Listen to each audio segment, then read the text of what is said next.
Get it out on the social media sphere, and we'll get it going. Get that out of the way. Yeah. You got a cold or something? Recovering from one. I was sick in New York for a minute.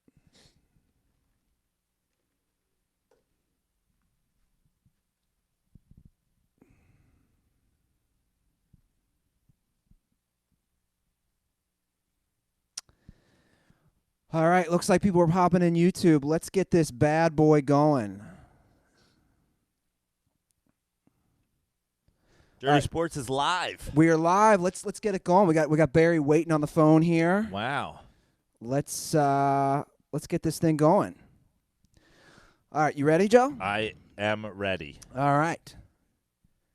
Welcome to the Dirty Sports Podcast. I am your host, Andy Ruther, coming to you live from the Smut Studio in Venice Beach, California, with my co-host on my left, Joey No Chill Prano. Good morning, Andrew. How are you? Good. How are you? I'm good. I'm excited, man. We have my my dear buddy. Did you have your green tea this morning? No green tea. I was gonna say you didn't. Not a lot of pop in that intro. You went with a very relaxed, slow, meandering intro. No green tea. I didn't sleep that well last night. You're just too turnt to have Mr. McCockiner on again. I'm excited. We have our good friend Barry McCockiner will be joining us in about a couple minutes. I have my White Sox hat on in honor of Kevin Durant wearing his White Sox hat during the press conference last night. It's my way of subtly saying, just like Kevin, that I'm only here because I have to be. Yeah. Because I'm contractually required to Sure. be here. Otherwise, look, man, I'm just trying to play that comedy game. Well, I ain't trying to talk about it.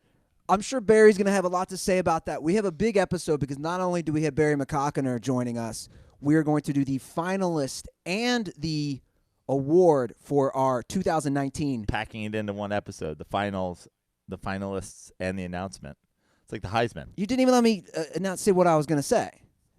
I think everybody knows at this point what's coming. The finalist and our 2019 Aaron Hernandez Savage of the Year award winner, which is our version of the NFL's Walter Payton Man of the Year award. Named after, of course, murderous closet homosexual Aaron Hernandez. The most savage man to arguably play in the NFL. Yeah. No one in history ever took having to live in the closet their whole life harder than Aaron Hernandez, who decided that he was then going to murder every dude who ever bumped into him. He's like, I don't like touching dudes. And if you touch me accidentally in the club, I will put you in a hole in the ground. Yeah, exactly. Well, let's not delay this any further. Let's get our good friend, Barry McCockiner. Let's call him up here on the old FaceTime audio. Let's see what he has to say about everything going on in the NBA. And, of course, we're going to talk Tom Brady, Super Bowl 53. Yes. Of course.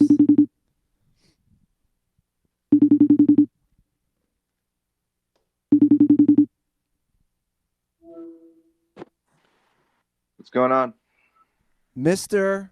Barry McCockiner, how are you? I'm doing all right. It's been a little bit of a tough time lately because my cousin just died from a marijuana overdose. So, sorry to hear that. When did this happen? it happened yesterday. I came home. I got the news. Just one puff of that marijuana was enough to send him down to hell. Sorry to laugh. It's just such a sad. Not funny. It's really not funny. It's a tough scene. It's not funny. He had kids, but he somehow, the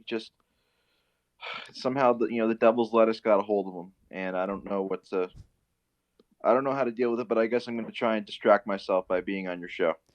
Well, Barry, we appreciate you dealing in this tough, difficult time that you could come on the show. I do have to ask you, though, we are currently, our show is based in Venice Beach, California, which is one of the meccas of marijuana in the city of Los Angeles. Oh, that's disgusting. So you would never be making a visit out here to maybe partake and indulge, because we have tons of cannabis here at the Smut Studio. I would have to be wearing a gas mask because I let the fumes and stuff, poison me. I wouldn't want to take that chance. So I'd have to wear a gas mask or some sort of hazard suit if I was going to go out there. I smoke pot all the time, and the reason that I feel comfortable doing that, when I look around Venice, no troops here whatsoever.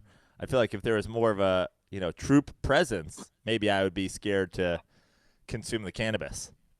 There's no question that if there was a more common percentage of troops in your area, that they certainly would not allow cannabis consumption. Now, Barry, let's just get to it. Super Bowl 53, Tom Brady with another epic performance. 0 touchdowns, 1 interception, led his team to an amazing 13 points. How do you view his latest Super Bowl performance? Well, there aren't a lot of quarterbacks who can put up 13 points in a game in today's NFL. There just aren't. I mean, the way that he led his team 13 points on 11 possessions is just unprecedented. It's incredible. The guy is 41 years old, and people do not talk about that enough, that he's 41 and he's somehow out there. Not only that, but he held the Rams offense to 3 points. He went out there, he shut down Jared Goff. He forced Jared Goff into having one of the worst games of his career.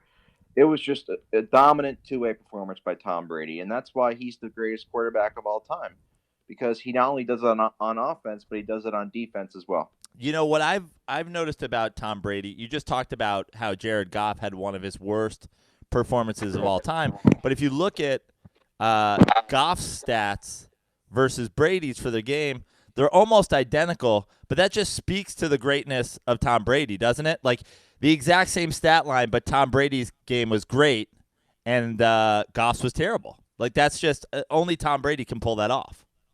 Well, the thing about Tom Brady that makes him so great is that sometimes he purposely plays like shit just so he can make the game more competitive, because he's such a competitor. And he's such a competitor that he purposely threw the interception to start the game, because he was testing his opponent, and he wanted to put himself in position later on so he could get a game-winning drive, which is what happened. He got credited with a game-winning drive in Super Bowl 53 because he's just such a competitor. You got to love him. He's such a competitor. He's so humble. And how can you not love a guy who leaves a pregnant woman? How can you not love a guy who locked out his potential replacement from his little training facility because he was jealous? How can you not love a guy whose trainer once tried to sell pills that he said cured cancer? His trainer got a degree from a college in, I guess, Chinese medicine. His degree was in Chinese medicine. He's like a certified fraud. How can you not love Tom Brady? He's just so humble. And, he's to be fair, Tom Brady does not have cancer, so this guy's pills work, right? That's how that works. Well, look, I'm not gonna. I'm 100% anti-cancer. I hate cancer. What about using cannabis to help alleviate the pain when you have cancer? What is your stance on that? Well, that's a murky situation. For me, I think I'd rather be dead than smoke marijuana. I just that's my opinion. I've lost so many relatives and cousins from it that I'd just rather just not be here. Now, Barry, you did a fantastic job in breaking down Tom Brady's stats in the Super Bowl. Last time you were on, I give you tons of props for your videos. You had another fantastic Tom Brady breakdown video of the Super Bowl. But the stats that you pulled out that I thought were mind-blowing, honestly, were your stats about his completions throughout the playoffs that were 10 yards downfield, 5 yards downfield, and then even the amount of passes that he threw behind the line of scrimmage is amazing. What's the stat? How many of his passes were less than 5 yards downfield? Well, I know. I have to scroll through my. I think you said it was 52 of 85. 65. He completed 85 passes this postseason, and 65 of them were 10 yards or fewer in the air. So that's like 77% of his completions. So basically, but this isn't surprising to anybody who's watched Tom Brady or the Patriots for the last, I don't know, 2 decades. I mean, that's how it's been. So it's not really surprising. It's just kind of frustrating to see like how teams still can't stop it, because it's not like he's going out there and throwing like 30-yard dimes. He's literally just dinking and dunking, and they just he's throwing to these little white guys. But can I hop in here real quick? I am curious. So about 77, 78% of his passes are 10 yards or less. Do you know, you probably don't, because that would be a whole other week of your time, how that compares to other quarterbacks, though? Because I'm curious if we broke down, let's say, Andrew Luck's 2 playoff games or Jared Goff's 2 playoff games. I wonder how many passes they're throwing for more than 10 yards down the field. I mean, I don't know the league average offhand, but I definitely know that when it comes to Tom Brady, most of his game has always been dinking and dunking, and he's never been great at throwing the ball deep. He's never been a great deep ball thrower. So I can't. And sometimes, the thing about Brady is that when he does throw down the field, it's usually to a receiver that has like nobody within 20 yards of him. So his stats on deep throws compared to maybe the league average or the amount of attempts he throws deep, I don't know how it looks compared to league average, but just from the eye test, he's certainly not as impressive as other guys like Mahomes, like Andrew Luck, like Rodgers, like Russell. Like, you can go on and on of all the quarterbacks who are more impressive to the eye test than Tom Brady is. Okay, we had a big debate after Super Bowl 53 in our recap. Who wins that game? And I'll just ask the same question for you. Let's say Tom Brady's not playing quarterback. Let's take all the teams in the NFL. Who doesn't win that game? Like are there quarterbacks where you say they're going to somehow blow that game? Or do you look at that game and his stats and say 28 quarterbacks win that game? Well, I mean, I actually looked it up. It's like, first of all, his defense gave up 3 points. It's virtually impossible to lose a game when you give up 3 points. And I think really any other quarterback, right? Like you can pick any quarterback who's starting or a backup, and they could win that game. I mean, Steve McNair has been dead since 2009. He could have won that game. How about Kaepernick? Does Kaepernick win that game?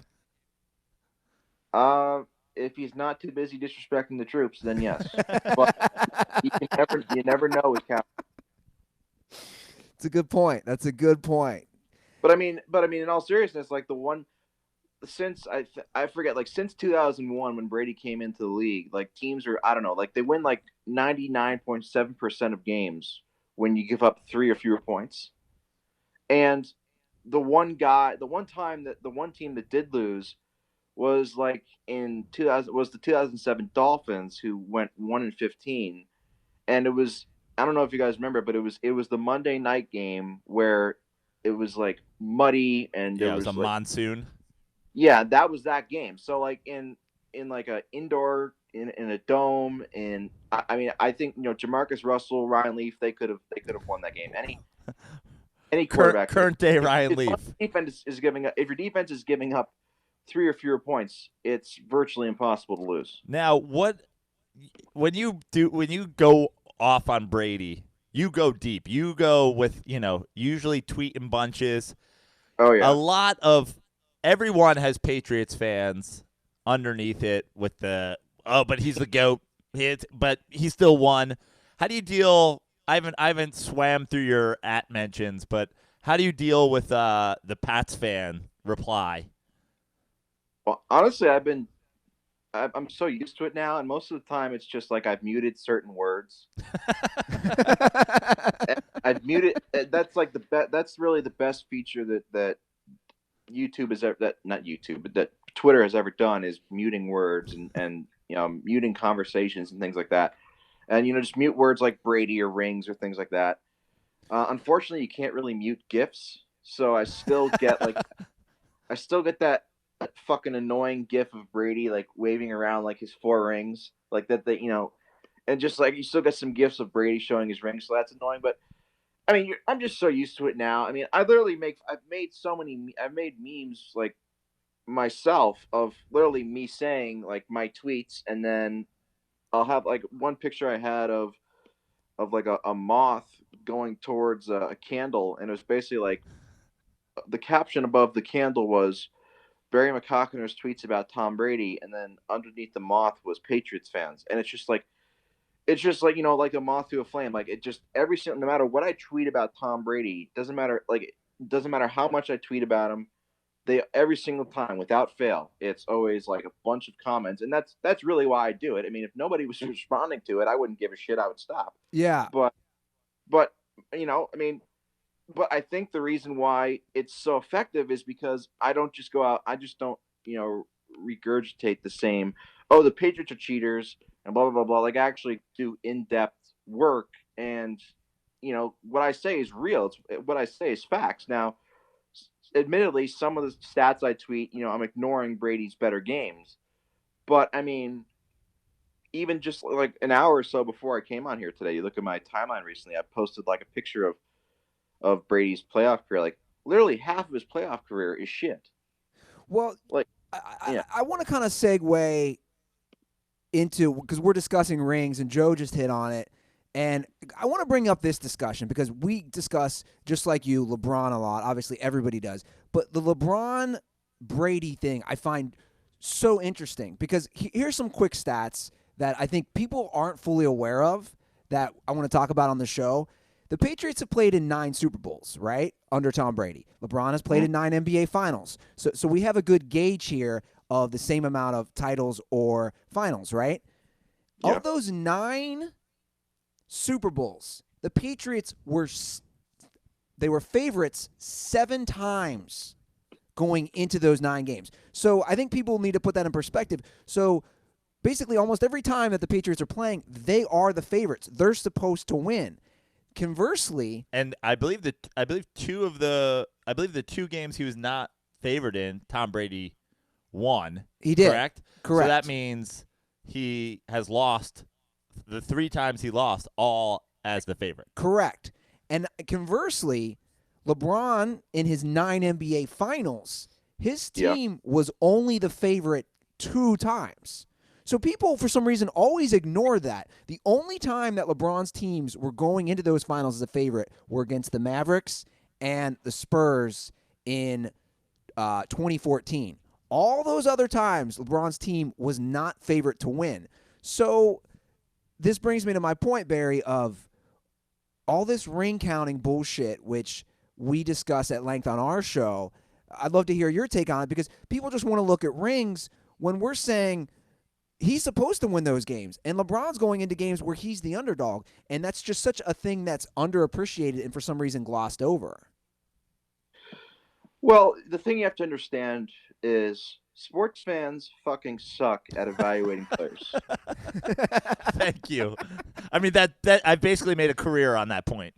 I mean, I'm not a fan of comparing players who play different sports because basketball and football are so different because football, especially in the playoffs, is more random because it's single elimination and you can get some more funky, outcomes. Like, anybody with a brain knows that the 2007 Patriots were better than the 2007 Giants, but, on any given Sunday, right. Yes, but whereas, it's upsets don't happen nearly as much in the NBA. When it comes to LeBron, and the way LeBron and Brady are viewed, I mean, Brady isn't that physically gifted. He came into the league as a 6th-round draft pick, wasn't highly thought of, whereas LeBron has had, the spotlight on him since he was like 16. He's this physical monster, and, so the expectation level for both LeBron and Brady are different, and I think that's why people, despite, LeBron having to play against much better opponents in the finals, still gets a lot more crap because it's, he should be able to win anyway. Whereas with Brady, it's like, all right, well, he wasn't supposed to be here in the first place, and so everything he does is kind of more impressive. I don't know if that makes sense, but it's. Yeah, no, I see what you're saying. People are still holding on to the fact that he was a 7th-round pick and that no one expected anything of him, where LeBron was the chosen one since his freshman year of high school at Akron St. Mary St. Vincent. I get that. That makes sense. Yeah, I mean, but when it comes to the Patriots and the Super Bowl, I mean, you could argue like really before this one, before the most recent one that happened on Sunday. I mean, they could have easily gone 0-8, or like Yeah, there's that was only their like that was their biggest margin of victory in all 9 Super Bowls, and it was a 10-point game. yeah. So like the way LeBron is, like I said, the way LeBron is viewed is so different from Brady. And I know they're trying to compare Brady to Jordan now because they both have 6 rings and this and that. And I don't know. I think it's all bullshit, but I think I'm not a fan of comparing across sports anyway, especially in team sports. But basically, to sum it all up, my answer is like what I said at the beginning. People fucking suck at evaluating players, and if you're going to discredit, I mean, because Brady played better last year in the Super Bowl when he lost than he did this year when he won, and yet his legacy is supposedly better because of him winning another ring this year, and that doesn't make any sense. Whereas like LeBron, he goes against the Warriors and he puts up ridiculous numbers and he averages like a 35-point triple double and he loses and his legacy is worse off for it. Like it just doesn't make any sense. Right. And His so, legacy is worse because he dragged a Cavs team that's now, one of the worst in basketball to the NBA finals. That's you're penalizing him from not losing earlier in the playoffs. It doesn't right. make any sense. Now, I was talking about it the other day when it comes to Brady, and I truly believe this. Not only is Brady's success with the Patriots, I think, significantly more Bill Belichick than it is Tom Brady, but I think there's a lot of truth to the fact that Tom Brady, the idea that Tom Brady is even in the NFL at all without Bill Belichick, I think is pretty solid. Like, Belichick drafts him super late. There's potential he doesn't get drafted by anybody if Belichick doesn't draft him. And then if he does, the idea of Tom Brady getting drafted by a Cleveland Browns or another dumpster fire organization and lasting in football, to me, is laughable. Yeah. What percentage of the legacy of the Patriots the last 20 years, if you had to balance it, if you had to weigh it out, what percentage is Belichick and what percentage is Brady? Oh man, that's a tough one. I'd say 100% is Belichick. No, I'd say, I mean, it's hard because the Patriots did win 11 games with a high school quarterback without Brady, so I'm trying to weigh it. I'd say it's maybe 70-30 Belichick. I mean, because Brady's longevity is amazing, so he has to get some credit for that. But I'd say it's definitely 75-25, 70-30 Belichick's favor because, Belichick, even before he got the Patriots head coaching job, he was the defensive coordinator on 2 Super Bowl winning teams. He's still, to this day, the last head coach to win a playoff game with the Cleveland Browns. Yep. So, whereas if Tom Brady wasn't drafted by Belichick, he'd be basically Josh McCown. He would be Jimmy Clausen with a MAGA hat. Like I said he'd be Tom Brady Quinn. Yeah, he'd be Brady Quinn. He'd be Gus Frerotte. He'd be Case Keenum. That's basically what he without Belichick. So but the thing is, you can't really have one without the other, because I think the Patriots' success has been, I don't think the Patriots would have been quite as successful over the last 20 years without Brady, but I don't think they would have been anywhere near as successful as they would without Belichick. If you just plug in, we take Tom Brady right off of the Patriots roster and we put Peyton Manning, how many Super Bowls do you think they have? All of them? Well, if you're talking about 42-year-old Peyton Manning, the Patriots would win 10 Super Bowls.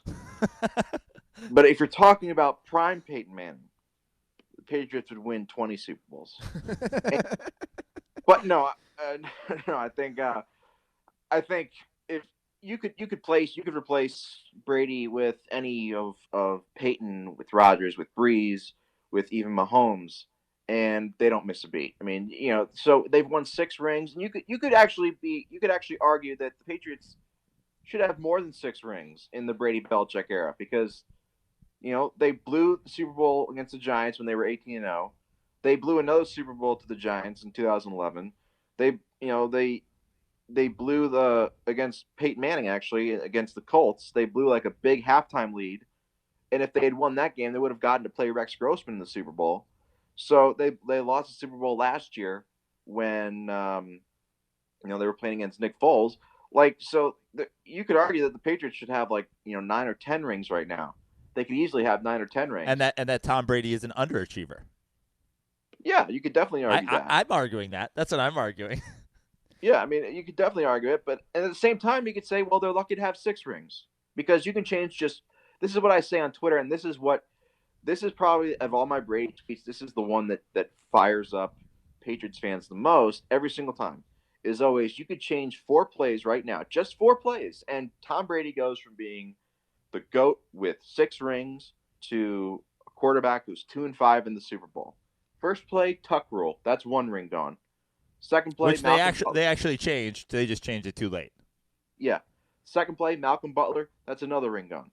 Third play, you could pick any one of 20 things from Super Bowl 51 against Atlanta that the Falcons could have done differently, and the Falcons would have won. I've said on this show numerous times, if Matt Ryan just starts taking a knee in the middle of the third quarter, that's their game plan from the middle of the third quarter on, is to kneel down every time he has the ball. They win the game. Yeah, but of all that clusterfuck that Atlanta had in the second half, the biggest one, the third play that I would change is the Robert Alford dropped the interception that ended up being the Edelman catch. If Alford intercepts that pass, then that's another ring gone for Tom Brady. And the fourth and most recent one is D Ford lining up 6 inches off sides. If he lines up 6 inches backwards, the Patriots don't make the Super Bowl this year, and that's a 4th ring gone for Tom Brady. All D Ford had to do was line up 6 fucking inches off sides. And the Patriots and Tom Brady would have ended the AFC Championship game with 3 interceptions and a passer rating of 63, which is Jamarcus Russell-esque. And I talk about, so that's 4 plays right there. And so now, Brady has just 2 rings. And I talk about this thing. One of my other things I always talk about is Brady's luck. And I have a trademark at the end of it. Brady's luck. The guy just has he's had a horseshoe stuck up his ass really his entire career. And it's just, and this postseason, I mean, in the conference championship and Super Bowl, the guy threw for 1 touchdown and 3 interceptions combined. There's plenty of other quarterbacks that could do that and hand the ball off. So it's not like the Patriots almost won in spite of Brady this year. Now, I know you could go on forever, but I have to ask you because I saw this happen. I think it was after the last time you were on the show. I'm a big Aaron Rodgers supporter. I think he's currently the best quarterback in football. I mean, Mahomes had a fantastic year and is probably going to be there pretty soon. But you were an Aaron Rodgers slurper for a while, and then you really kind of had a breakdown. You really you jumped off the bandwagon. What happened with you and your love affair with Rodgers that you had to break it off? Oh, geez. I think it was the because he was your guy. He was like your LeBron of the NFL.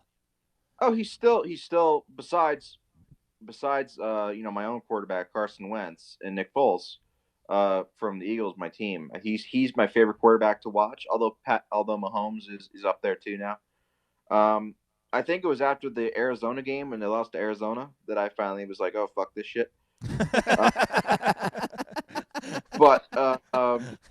But I mean, that was kind of like heat of the moment. I think the whole situation in Green Bay this year was just way, way overdue. And McCarthy should have been gone like 3 or 4 years ago. And Rodgers basically like, I don't give a shit about this guy. Like Rodgers obviously thought he was smarter, and so he didn't really listen. Hopefully the new head coach they got there will, Rodgers will listen to him. I mean, who knows? But I think I'm not going to write off Rodgers yet because he's still, he's quote unquote only 35 years old. But the last 3 or 4 years or so, he's kind of been inconsistent. So it's he has a big year coming up, and I think it's going to be a really, really important year. I mean, the Packers have some talent. They had, Aaron Jones is a great player. Devontae Adams is a great wide receiver. Some of their young wide receivers showed some promise. So I mean, their talent is there to bounce back. But as of right now, yeah, Rodgers had a disappointing year. You touched upon your team, the Philadelphia Eagles, and both Joe and I think, are going to disagree with you on this one. You're still backing Carson Wentz when he's been injury prone. Normally, somebody does not go from being injury prone to suddenly not being injury prone. He's been injury unless you're Matthew Stafford. Okay, fair enough. Our argument would be this. He's won 4 playoff games. Carson Wentz hasn't won any. Now, he also hasn't had a chance yet, but that, again, because he's injury prone. As an Eagles fan, why do you want to put everything into Carson Wentz when Nick Foles has already proven 2 years in a row, especially during clutch, pressure time, that he can win? Why are you going with Carson Wentz? Well, because Carson Wentz is a better quarterback. And I mean, that it's really that simple. The thing about, and I love Big Dick Nick. The way that he came up in the clutch, in the Super Bowl and against the Bears, he'll always be beloved. But the thing about Nick Foles, people forget, is Nick Foles himself has never started more than 11 games in a year. I mean, you go and you look at Nick Foles' career, his stats, he's never even played close to a full season himself. And, he really, to be quite honest, he didn't really play that well this postseason. I mean, he played well. He came through in the clutch against the Bears, but, they only scored 16 points in that game. So, we're making fun of Tom Brady and the Patriots for scoring 13 points. Like, the Eagles offense, they only scored 30 points in 2 games, playoff games this year. So it wasn't as if, Nick Foles and the offense and the Eagles, were lighting it up in the playoffs this year. I think Carson Wentz, the injuries are definitely a legitimate concern, but I think as long as he hasn't had a major injury yet, well, I don't know if I should say that. He tore his ACL. He hit a spinal injury. And he tore his knee up. What are we talking about here, Barry? Well, I mean, he hasn't had a year where he's missed a ton of time yet, right. And I think if he can modify his style of play, which is a big if, but I mean, he seems like he's a smart enough guy. He seems like he's a willing guy, despite the bullshit reports that are going out. I'm with you. I agree with you. I think Carson Wentz is a far superior quarterback, and that's something that you're absolutely considering if you're an Eagles fan. But my thing is if you believe that you guys can win now, you could probably get Nick Foles for cheaper for a couple of years than you're going to have to pay. Like, look around the league, the guys, the teams that have quarterbacks that they've just given the massive contract, and every starting quarterback that comes up for a contract is going to be the highest paid player ever. It's not going well for those teams that have to give guys $30 million a year. Is there anything to paying Nick Foles, a portion of what Carson Wentz is going to demand, and seeing if you can use him for 3 years and turning Carson Wentz into players, into picks, into whatever? Oh, man. I mean, it's harder to – I mean, Carson, people forget now because it's kind of, the Eagles won a ring without Wentz. If he didn't get hurt, he would have won MVP.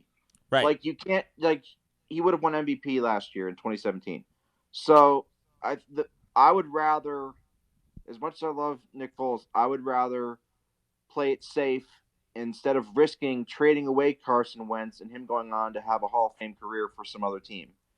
That's the biggest fear as an Eagles fan. Sure. I think with Nick Foles is 30 years old. He had that one great year in 2013, but he's really kind of been a flash in the pan.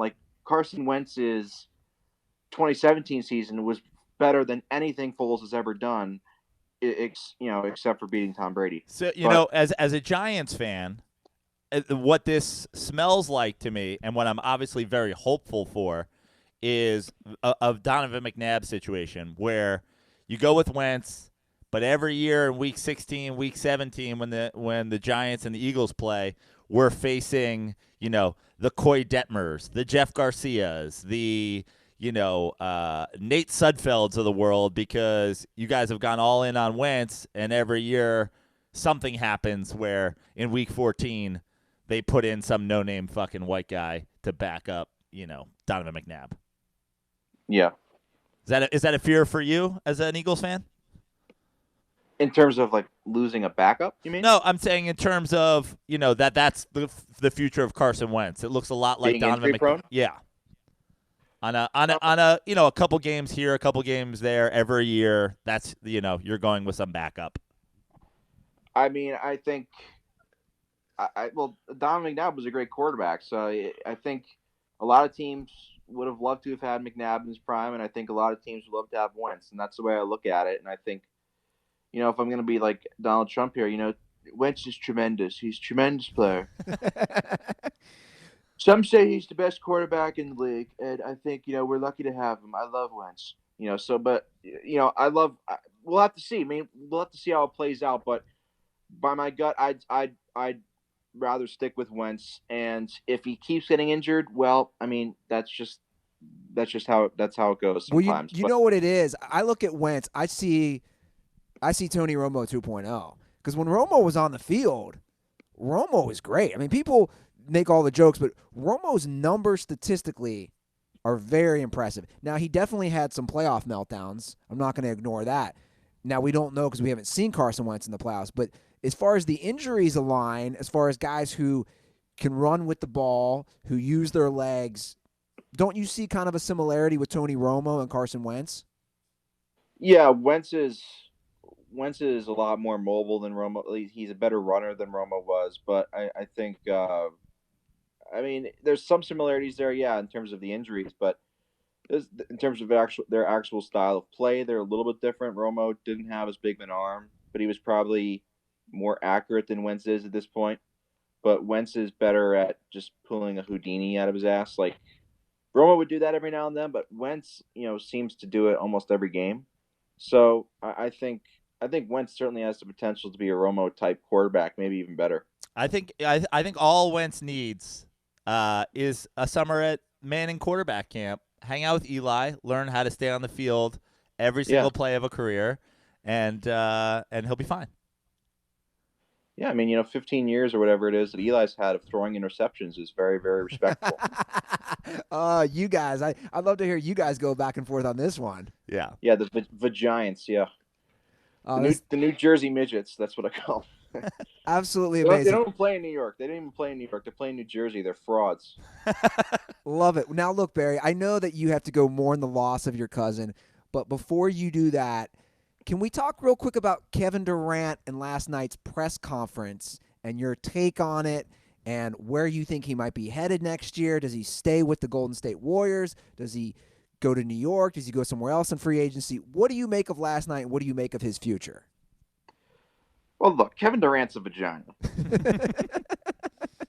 He's a vagina. He's a dweeb. He's just like, I've never seen a guy with so much talent be such a goddamn vagina. He's just bitches about everything. He has like no self-awareness. I mean, what the fuck did you think was going to happen when you joined a 73-win team? Like, did you really think that winning rings, hopping on to a 73-win team would get you respect? I mean, what were you thinking? I think that speaks to, something that you and I deal with regularly in our critiques of Tom Brady, in our slurping of LeBron James. It's like Kevin Durant is a millennial, and I think much like the millennials we deal with on Twitter all the time, I think he truly believed if I go win a bunch of rings, then everybody's going to like me, because you go on Twitter and every post about basketball has somebody underneath with Michael Jordan just like, please stop that. Like, I won 6 rings. That's it. That's all that matters. Rings. Kobe won 5 rings. Doesn't matter that he fucking was a ball hog and a rapist. He won 5 rings. So I think Kevin Durant actually believed if he won rings, then everybody would just like him. Yeah, but I mean, it's different because what he did was like unprecedented. But yeah, I mean, if you're a guy, I mean, I'm not going to be that guy that's like, oh, you shouldn't complain about anything because you're rich, because that makes that would make me look like an asshole, and I am certainly not an asshole. And in fact, a lot of people say I'm the least likely person to be an asshole. But I think if you're a player like Kevin Durant, as a high profile as Kevin Durant, and you're going to be a free agent, I mean, you got to expect that you're going to be asked about your free agency, and the fact that you're making you're throwing a fit about it is just going to add more questions. And all you have to say is, I'm not going to answer that, and I'm not going to answer anything about free agency until the season's over. And if reporters don't listen to that, then that's their problem. But don't make yourself look like a little bitch like you did last night. Um, I think the other question you asked was, what is Durant going to do in free agency? I mean, I honestly don't know, because nobody ever thought he was going to go to Golden State. Like I remember, in 2015 or 2014, people were like, "Oh, Kevin Durant's contract's up after next year, and the Warriors have a chance at him." And everybody, including me, was like, "No, no, no, no, no, that's not going to happen. Kevin Durant wouldn't do that," and he did it. So, even though it looks, by all accounts, that he's going to leave, because Draymond called him a bitch, and there's been some inner turmoil, and Durant obviously isn't getting the clout that he thought he would get for winning rings with Golden State. I don't know what to think for Kevin Durant. If you had to give me one thing, I would say that he leaves, and I think he's going to go and play in the WNBA. I like that. How about this? How about this idea? I don't know if you followed. Demi Lovato got off Twitter because she couldn't handle the Twitter trolls during the Super Bowl. Do I'm we familiar. do we have a power couple here? I think Demi Lovato, because Kevin Durant seems to be spending all his off-court time on his phone. What do you think about Demi Lovato and Kevin Durant forming the perfect butthurt millennial I couple? actually thought Kevin Durant and Pete Davidson were a good pairing. I thought that was a nice super millennial couple as well. Because Kevin Durant seems like he's going to kill himself if he keeps reading Twitter comments too. Interesting. You might have gone a little too far with that one, Joe, but that's all right. Well, I can't do suicide jokes anymore. I'm playing. It's a tough scene, isn't it, Barry? It's a semi-tough scene. Well, But I agree with Barry. Look, no one can take away how talented at basketball Kevin Durant is, but I agree. He is a vagina. He's proven to be a vagina. The move to the Golden State Warriors is the most vagina move in the history of organized sports, or disorganized sports for that matter. Pick up basketball. It's the most vagina move ever. Which is why I don't think he comes to my Knicks, because if he can't handle the Oakland media, is he really about to sit down to press conferences with the fucking New York tabloids every day? I say no way he comes to New York now. He can't handle the press. yeah, he's certainly not mentally strong. But to go back to Andy's question about Demi Lovato and Kevin Durant being a power couple, I don't know if Kevin Durant. I don't know if Kevin Durant can handle the heat. Whereas we know for a fact that Demi Lovato loves the heat. She loves heating up things. She loves she's a heroine, and Durant and Demi Lovato are two of the biggest heroines in entertainment history, and I think that they'd both be definitely good for each other. But yeah, so I'd be interested to see how that relationship would work. But I think Mr. Durant is currently has a girlfriend. I don't know, but Who do you I think mean, spends more time on their phone looking at tweets? Kevin Durant's girlfriend or Kevin Durant? Because I've never seen an athlete in the history of sports, let alone an all-time athlete that we talk about, currently the second best player in the entire world. He's been the second best player in the entire world at his sport. Have we ever seen someone care so much about social media? Like it's unfounded. yeah, I've never seen a player of his I've never seen an athlete of his caliber so concerned with the opinions of uh, just everyday people, of people who he shouldn't even give a shit about. Yeah, we'd never seen anything like it, and I don't know if we ever will. I mean, we might, but there's only been a handful of basketball. There's only been a handful of players in NBA history who've ever been as good as Kevin Durant. So, I don't know if we'll ever see another situation like this. Before we let you go, I got to ask you, because we're talking about Kevin Durant, and obviously you being who you are on Twitter, does it give you some joy to think about the fact that it's almost a certainty that Kevin Durant has seen some of your tweets, including probably a good majority of your tweets, but even more likely that he has replied to one of your tweets from a burner account? That's got to excite you? Well, it is exciting, and it's a great honor. But my most proud moment was probably when I got Steph Curry to block me. He actually on one of my old accounts, he blocked me because I made a joke about him being a Finals MVP virgin, and so I know for a fact that Steph has seen some of my tweets, and the fact that we're talking about, and if you follow me on Twitter, you know that I go after Steph really, really hard. Really, I probably go after Steph harder than anybody else in sports media. Because in my opinion, and I don't know if I've been over this. I don't know if I've been over this with you guys before, but basically, my problem with Steph is that like he gets like no criticism at all. Like most of the criticism goes towards Kevin Durant, and I'm not saying that criticism isn't unwarranted, but Steph kind of just kind of skated by. Like whenever Steph plays well, it's like Oh my God. Steph Curry high. Like everybody wants to talk about it, and whenever Well, Steph doesn't play well, he's hurt. I'm a troll. I'm a troll at heart. Don't say that, Barry. You're not a troll. You're just a. Look, I'm trying my best here, Joe. but this is a tough scene. This is just a tough scene, but when it comes to like, I love pissing off Warriors fans, and Warriors fans don't give a shit about Kevin Durant. Like you can say anything about Kevin Durant and they don't care, but if you say anything about Steph, they throw an absolute bitch fit. It's very similar to the way Patriots fans are with Brady, and it took me a long time to figure this out.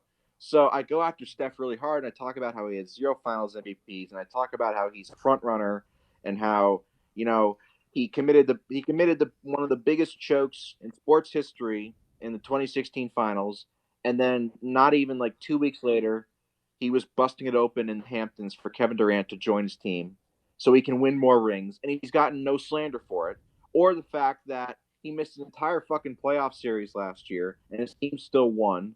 Whereas, like, if that happened to LeBron, people discredit LeBron to this day because of Ray Allen's shot or Kyrie's shot in the finals.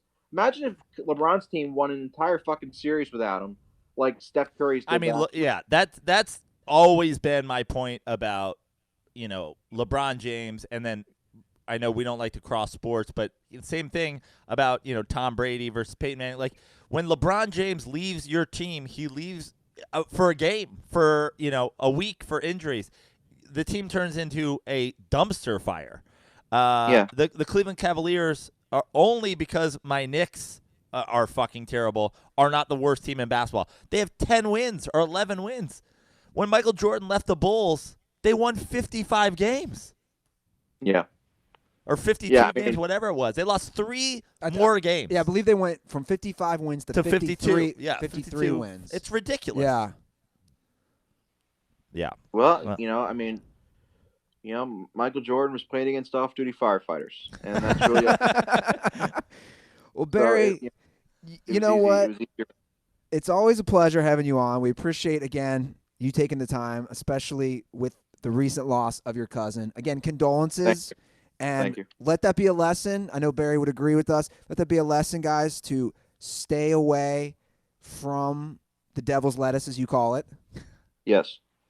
What else, Barry? Where I saw you're. It's a hot time for you. You were Bleacher Report yesterday. You actually got me for a second. I was like, Bleacher Report's tweeting about Kevin Durant being a bitch. Oh yeah. Where can people find you, and what can they expect for new fans of Barry McCockiner? Well, you can find me on Twitter at Sports Talk Barry. For now. For now, yeah, I'll probably get suspended. The last time I was on here, like a few months ago, my account got suspended. I think like a week after. So hopefully this account lasts longer. But as of right now, my Twitter account is at Sports Talk Barry. I have a podcast, the Class Act podcast, which is the 88th most popular sports podcast in the world on iTunes right now. It's ahead of all these big time podcasts that have like corporations and shit behind them. So I'm a fucking monster. So you can follow me there if you want to listen. And if you don't like me, then hey, fuck you. Absolutely love it. Thank you Sports very Talk much. Barry McCockiner, always a pleasure. We'll be talking to you again shortly. And Barry, thank you for all your support of our troops. No problem. Thank you. Respect the troops, guys. Well, there it is. Another Barry McCockiner appearance. We're gonna have to get a Barry mask, so that Barry can make a live appearance in the studio at some point. I agree. I think we'll obviously have to change our camera angle because he doesn't sit ever. We know he only stands. No. So I guess that could be what we could do. We could just have him here standing live, so you won't see his face. Yeah. Because he even came clean and admitted he is a faceless troll, which I know you're not a huge fan of, but you make an exception for when you have. If here's the thing for faceless trolls, if you're right, we'll listen to you. The problem with faceless trolls is you're so often just so wrong. But he is so wrong. Not only is he right, we're talking. He's using factual and statistical analysis. Exactly. It would be like when you turn on any of these shows and they're doing, the Gruden breakdown of his quarterbacks or the Peyton Manning breakdown. Yeah. It's basically that's what Barry is doing. Yeah, Spotlight with Barry McCockiner. I mean, doesn't he have his own show? Why isn't ESPN giving him the platform? I found that interesting. I forget if I mentioned that on this show, but it's very weird that show is called Spotlight. You know when they do that? Yeah. Like Kobe breaks down people. So Kobe was accused of raping a girl. Peyton Manning was accused of putting his nutsack on a woman's forehead. And then they call that show Spotlight. And then, of course, the book and movie Spotlight is about priest rape. So do you have to be like this? Is that on purpose? Did they not think about that? Like, we're going to call it Spotlight. Is there anything else called Spotlight? Yeah, it's about rape. Well, that has nothing to do with what we're doing. Let's just have Kobe Bryant and Peyton Manning host our Spotlight. Nothing with sexual assault at all here. That's a good point. I never thought of it that way. Yeah. We have a lot to cover. We do. We have a lot. And we went hard and deep with McCockiner. Yeah, we went hard and deep with McCockiner.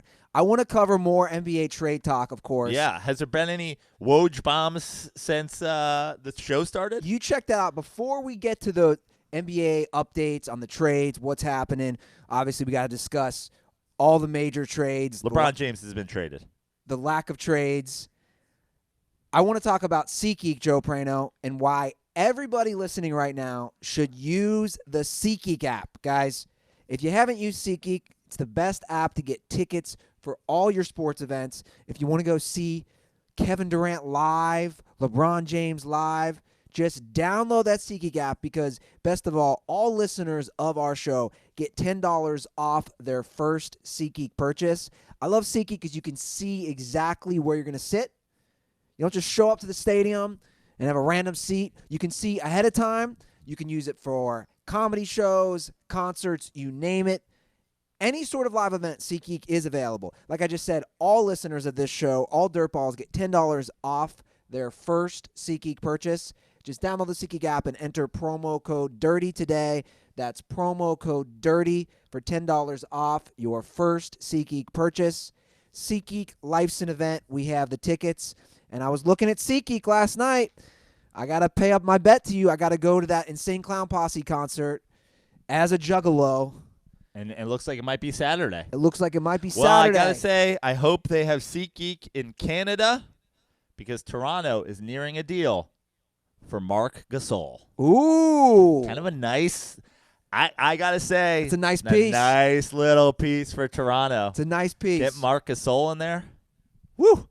Man, people are taking some fucking swings. Who are they going to trade for him? I don't know.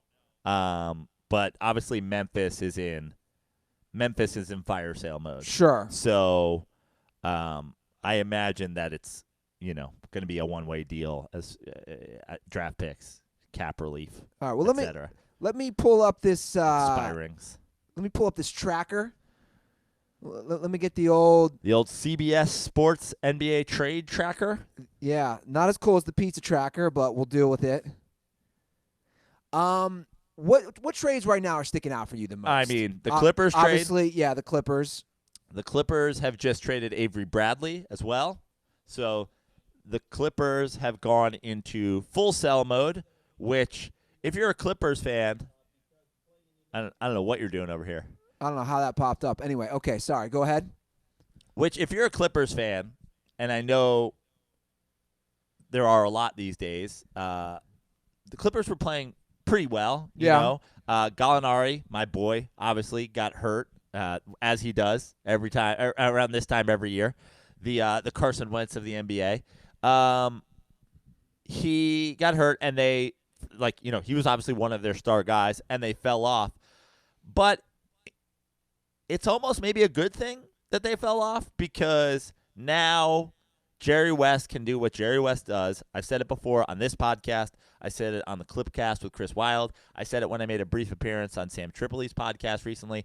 Jerry West is undefeated in everything but NBA Finals as a player. He is undefeated. That dude, So he's turned around the Lakers, Memphis, Golden State, and now the Clippers. And now he's working on the Clippers. Yeah. And if you're a free agent, I said this to you last night in text. If I'm a free agent, the Clippers are very high, if not first on my list, because he's going to do it. Yeah. He's going to do it. And they have a good owner now. It's not the Donald Sterling Clippers. New team, new uniforms. They're moving into a new building, right? Aren't they moving to wherever the sports arena is? I think they are. And so he's going fire sale mode. Tobias Harris to the Sixers. But hold on a second. I agree to an extent. And we've talked about it on this show. There's guys who've lived out here now for 10-plus years. This is still Laker country. Who cares? The Lakers fans are barely Lakers fans. I know, but my point is this.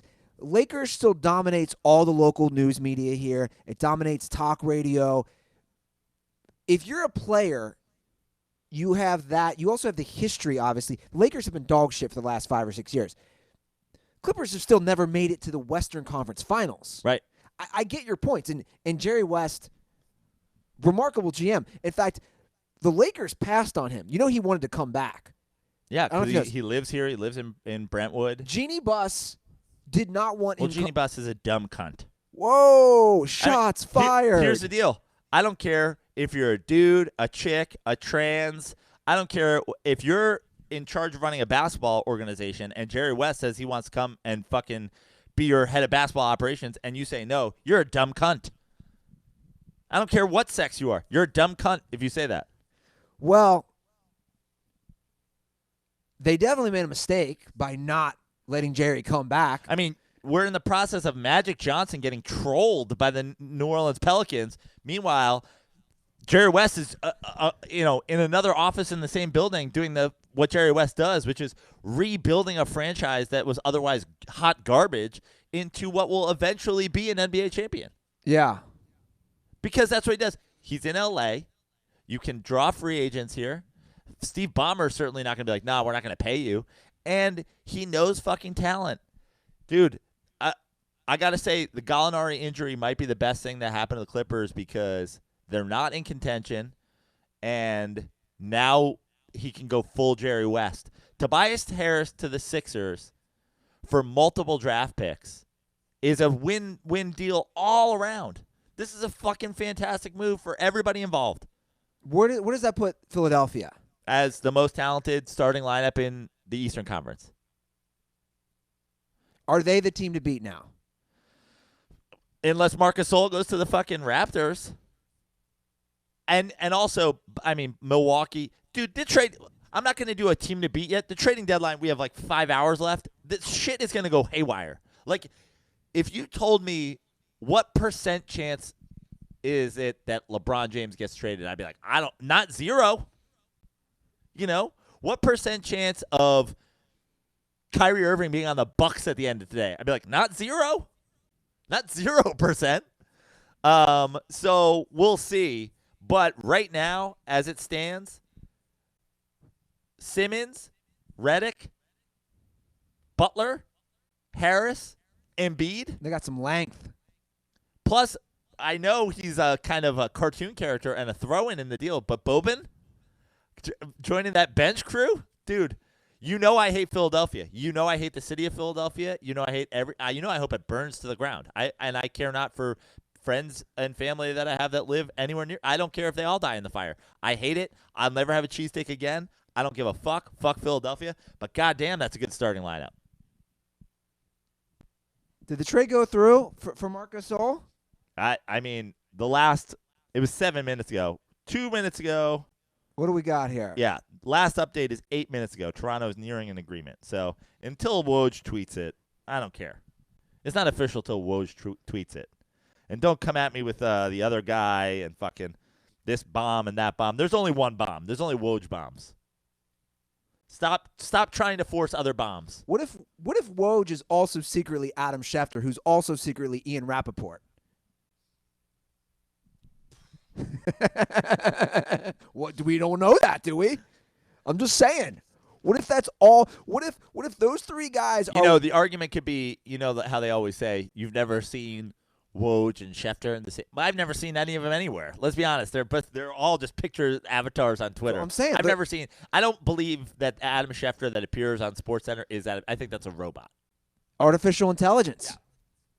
It's all the same person. They're all Russian bots working for Trump. Conspiracy theory. I mean, Wojnarowski. You tell me that's not Russian? So we got to talk about the Lakers, though. Okay. Because we live in L.A. We don't want to talk Nick Stauskas to the Houston Rockets? We can do that, but I want to say this Magic Johnson fiasco with the New Orleans Pelicans, for people who haven't followed, basically it boils down to this.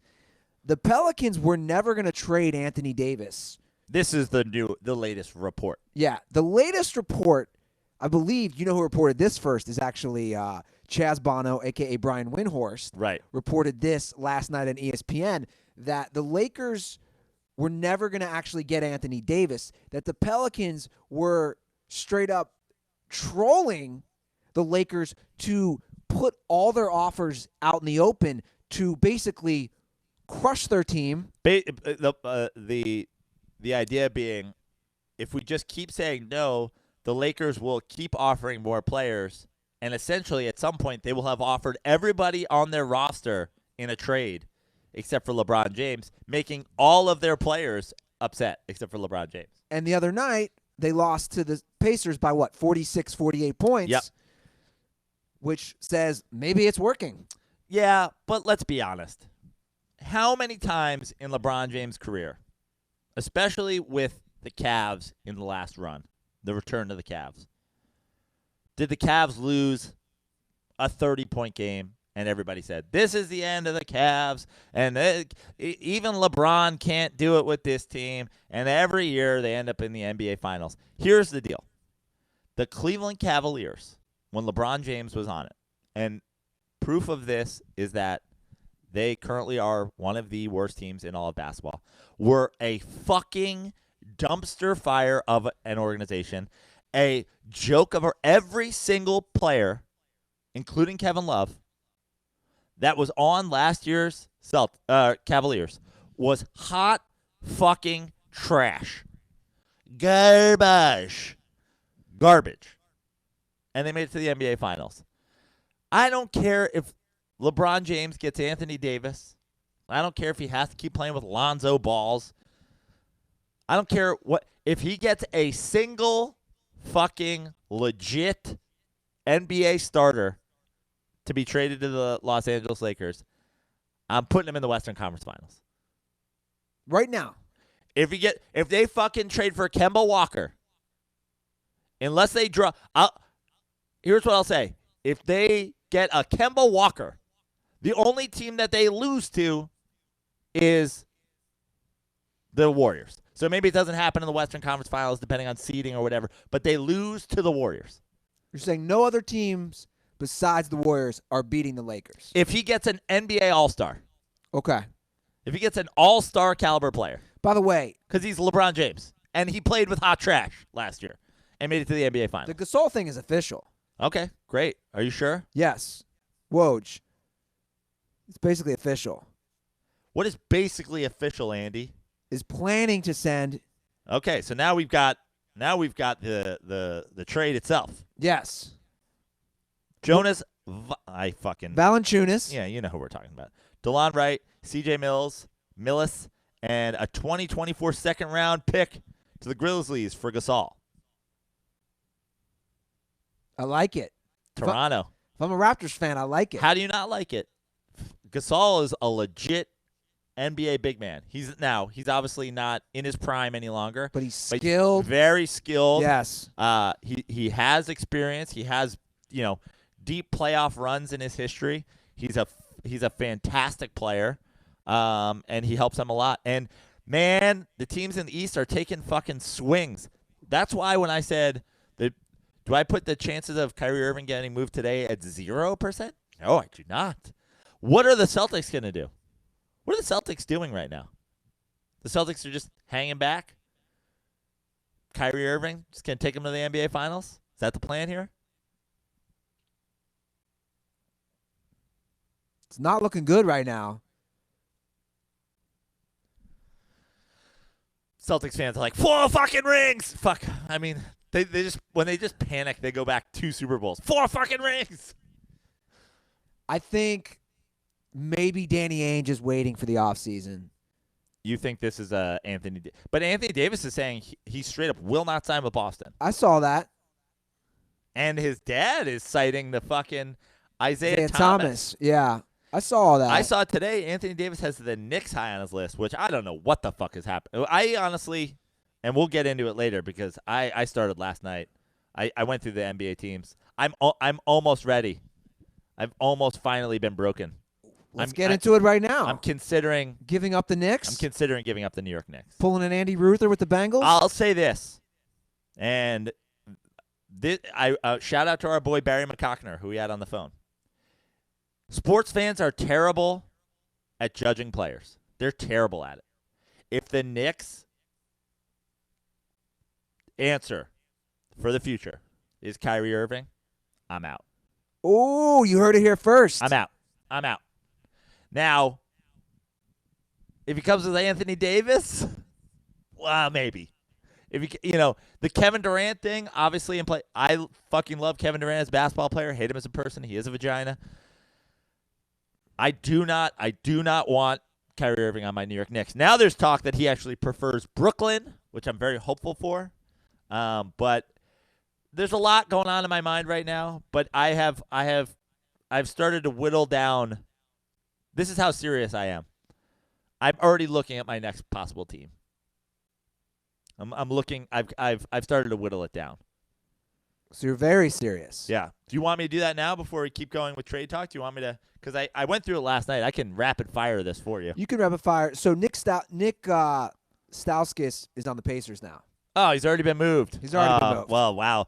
Too bad for Nick Stauskas. For a second there, he was with Mike D'Antoni and was about to be a max player next year. And now he's on the Pacers. All right, go through your list. All right, so here it is. I'm taking applications. I'm just going to run it down. Every team in the league. Milwaukee. Am I honestly becoming a Milwaukee Bucks fan? I will never go to Milwaukee for a game. And you also can't jump on a bandwagon when they're fucking the best team in basketball and have the best player. I love Giannis, but I'm not jumping on the Milwaukee Bucks bandwagon. Toronto, fuck Canada. Boston, you're racist pieces of shit. Indiana Pacers, I mean, I'll never not be a former Knicks fan, so I'm not going to one of my rivals. Philadelphia, love this Philadelphia 76ers team that they're putting together. I've always said Sixers fans are the only fans in Philadelphia I don't hate because there's actually black fans, and the worst fans in Philadelphia are the racist white people who say things like NBA players are lazy and don't try. So I don't hate the Sixers, but fuck Philadelphia. Brooklyn, honestly, I got to say, they're in the race. And shout out to Alex Bresler, who really wants me to be a Brooklyn Nets fan. But, I mean, hard to go across town rivalry, but if you're really going to spit in the face of the Knicks. Why don't you just become a Clippers fan? You live in L.A. We'll get there, Andy. Don't jump to the West. We're still in the East. Charlotte, fuck Michael Jordan. Miami, former Knicks rival. Can't do it. Are you really going through each team? Yeah. Detroit, I got to say, Detroit, low-key on my list. I kind of like the only problem is Isaiah Thomas. Fuck Isaiah Thomas. Detroit, you're out. The Washington Wizards, can you imagine anybody being a Wizards fan? That's a joke. I don't think they exist. I'll never go to D.C. I'll put you back in the running if you change your name to the Bullets again. As long as you're the fucking Washington Harry Potters, you can go fuck yourself, though. Orlando, the Orlando Magic, fucking Disneyland, fuck you. Orlando's whack. Orlando's one of the wackest places ever. Atlanta, shout out to our boy fucking, who's the former troll whose name I forgot? Fucking, oh, God, Jonathan, well, you know who you are, you fucking loser. Fuck Atlanta. Chicago Bulls and Michael Jordan can suck my dick. Cleveland Cavaliers. Cleveland is one of the worst places on planet Earth. First world, second world, third world. They're fucking – the river caught fire. Fuck Ohio. Whoa, my home state. Yeah, Ohio can suck my dick.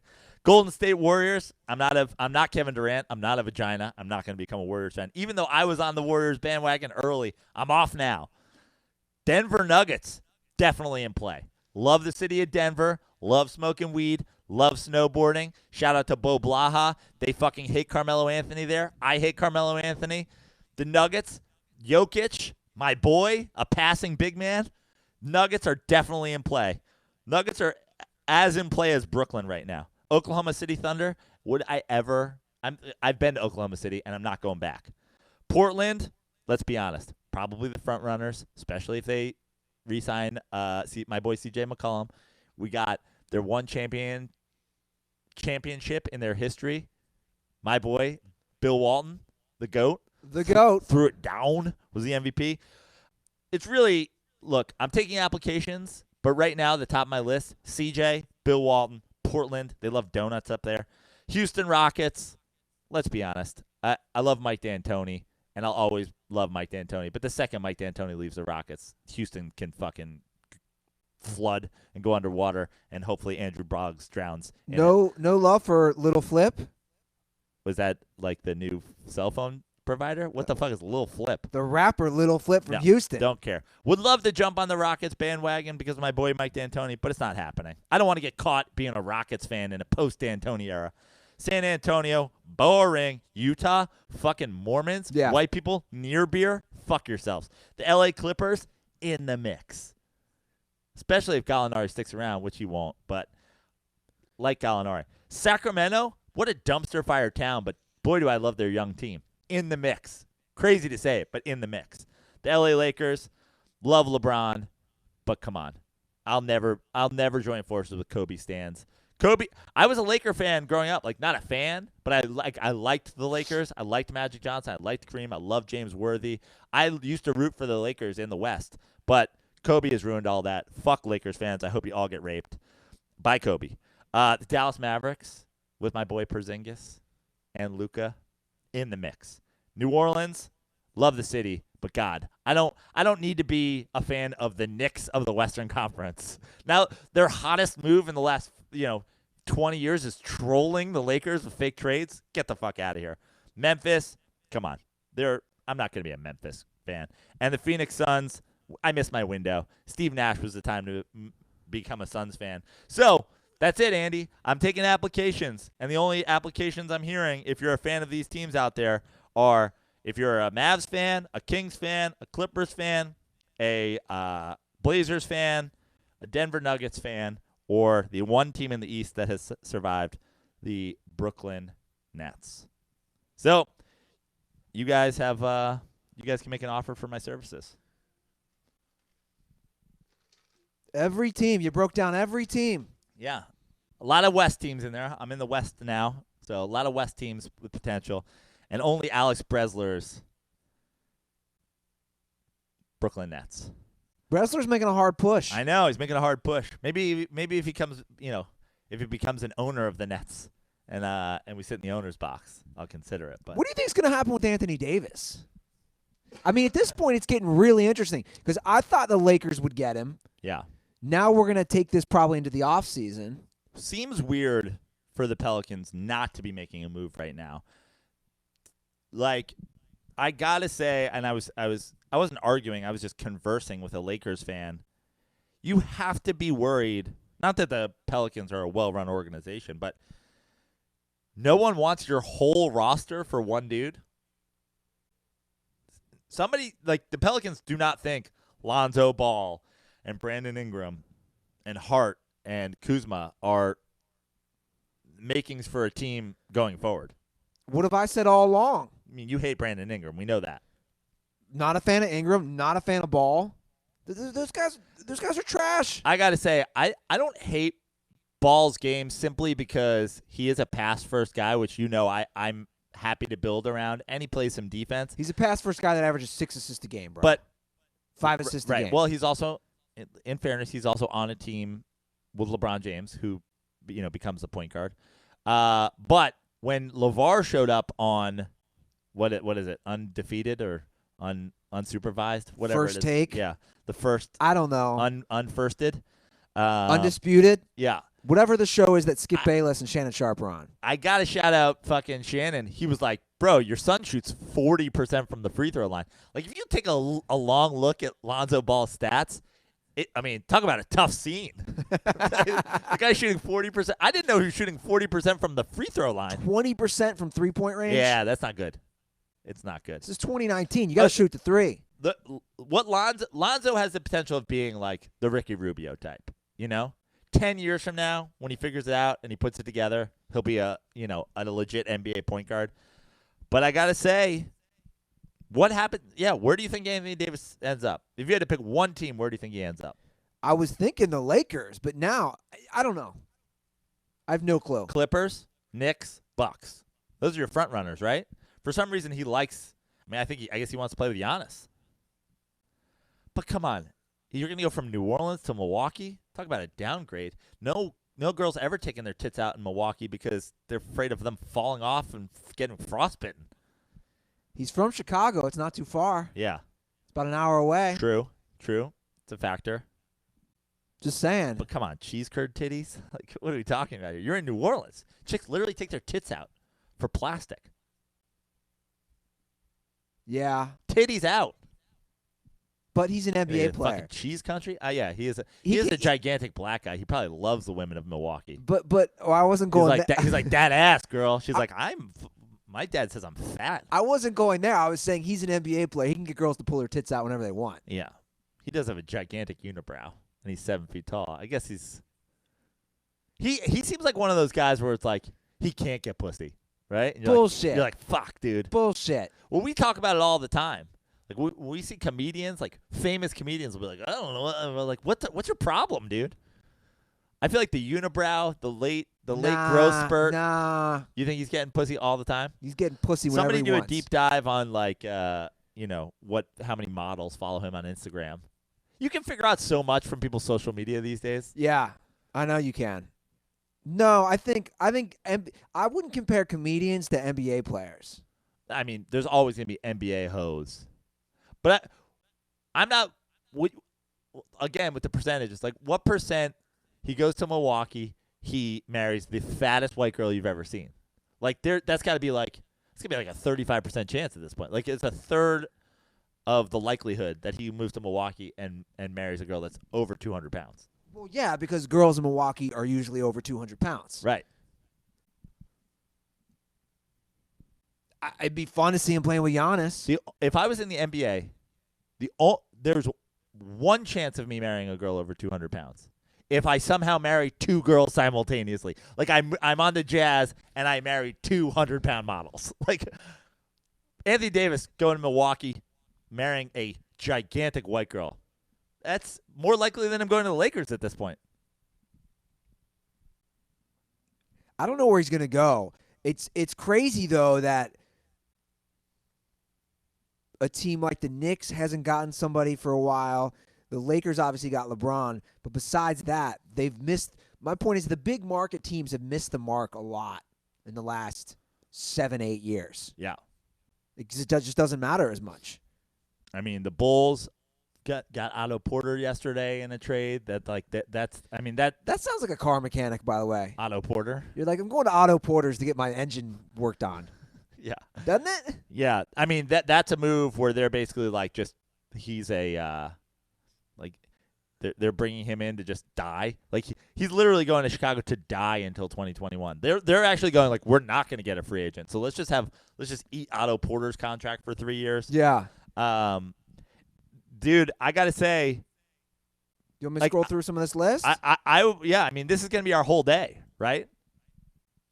The whole day is just going to be like, Marc Gasol to the fucking Raptors. Like in the past, that's like the fucking biggest news of the year.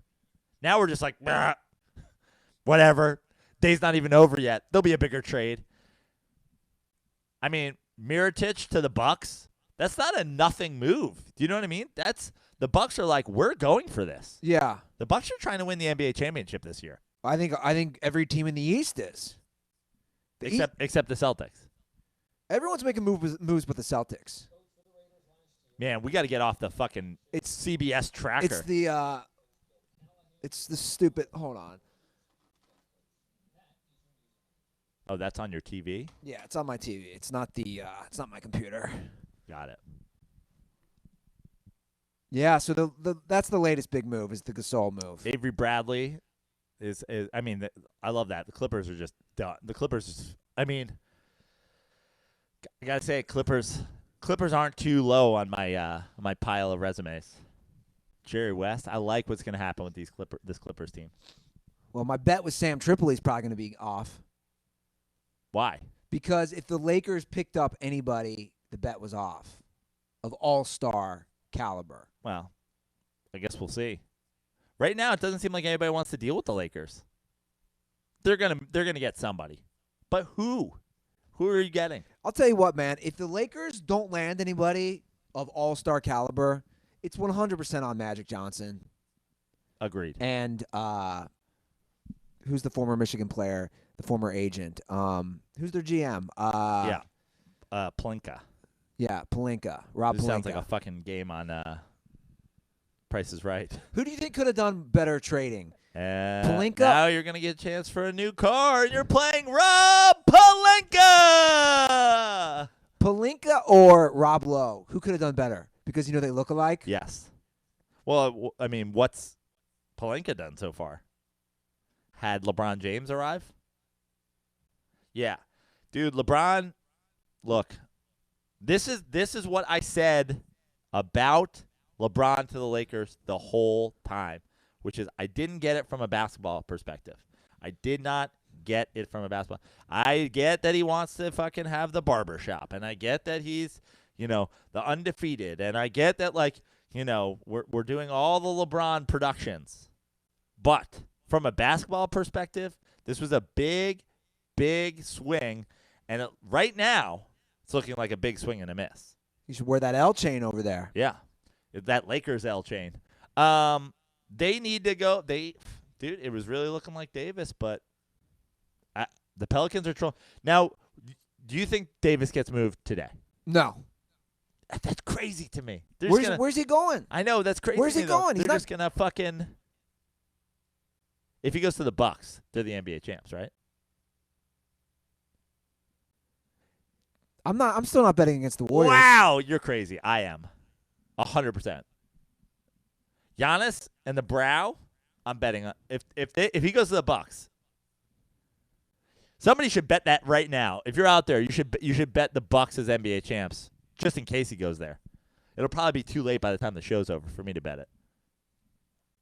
Well, let's keep our eyes and ears peeled on this. Obviously, it'll be going on for another hour? Doesn't it end at what time does it end? The trade deadline end. 3? Is it 3? 3 Eastern time. Yeah, so 30 minutes. So it ends in about 36 minutes. We might be done. Sad. Do you want to get to the Aaron Hernandez Savage of the Year award nominees? We got to get to it at some point, don't we? Yeah, we got to get to it. Do you want me to announce the winner today, or are we going to decide the winner, or we can save that for next episode? Let's save that for next episode. I mean, we teased it, but let's definitely get into the finalists. Okay. So quick reminder, guys. We at Dirty Sports have an Aaron Hernandez Savage of the Year award. This is our answer to the NFL's Walter Payton Man of the Year award. And this year's Aaron Hernandez Savage of the Year award is being sponsored by Flag and Anthem. Nice. I'm fully Flag and Anthemed up right now. The brick jeans. I went with like the Denzel Washington gangster black guy look today. Got the dark blue flannel, black hat. I got the Flag and Anthem jeans on myself. Love Flag and Anthem. Guys, if you want to get 25% off your order, go to flagandanthem.com. Our promo code for the month of February is DIRTYFEB. DIRTYFEB. Sounds like a rapper. Dirty Feb. You get that new Dirty Feb album, fam. You get that little Flip album? No? You get that Dirty Feb? Yeah, it's Dirty Feb. Let me just make sure that it is Dirty Feb. I'm pretty sure it is. But if you go to if you go to flagandanthem.com and you drop promo code DIRTYFEB, you get 25% off your order. Guys, they have amazing clothes for the winter, for the spring, the summer. They have it all. They're always adding new stuff. You can look as fresh as my guy Joe Prano over here. It's changed my life. I used to dress like a slob. Now I can actually look legit when I go out. So go to flagandanthem.com, drop promo code DIRTYFEB to get 25% off. 25%. It's ridiculous. I mean that's you literally you get more off with our promo code for Flag and Anthem than Lonzo Ball shoots from the three-point line. That's incredible. It's amazing. So flagandanthem.com, promo code DIRTYFEB for 25% off. Okay, our Aaron Hernandez Savage of the Year award finalist. Let me remind everybody, last year's winner was Robbie Anderson of the New York Jets. For saying he was going to fuck a cop's wife. And then nuts in her eye after he was pulled over speeding. And our inaugural Aaron Hernandez Savage of the Year award from 2017 was Pac-Man Jones. Right. Which this easily could be the Pac-Man Jones award, but Aaron Hernandez did hang himself. So yes. The Aaron Hernandez Memorial. Yes. So today, Savage of the Year award. Savage. Now I went through.